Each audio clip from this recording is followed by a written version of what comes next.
Disclaimer, you might find this too interesting, and then you'll explode into a disordered array of particles. But when you explode, why does it tend to be more disordered? Well, it has to do with a property called entropy.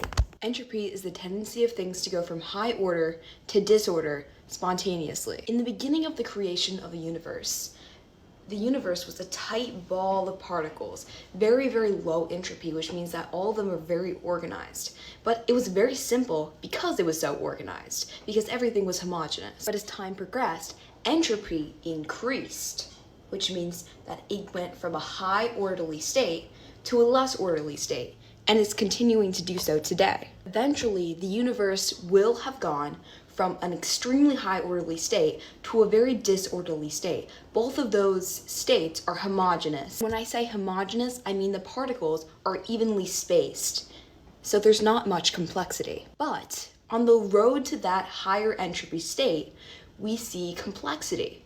It goes from simple to simple, but in between is when we see the emergence of life, the emergence of systems, and that's why we're here today. I think where a lot of people get confused is because they think that high entropy and low entropy are so incredibly simple that they can't grasp where that complexity could have come from. But complexity doesn't emerge at a low or high entropy state.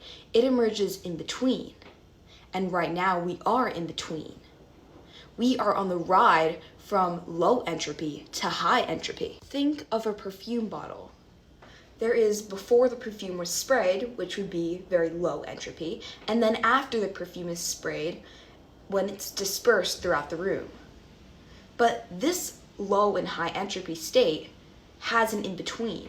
That in-between is the spiraling of the substance and the process by which it gets that higher entropy state. And that's where we are right now in the universal timeline. So don't think of life as fighting against entropy. Think of it as riding the wave to higher entropy. And try not to explode anytime soon.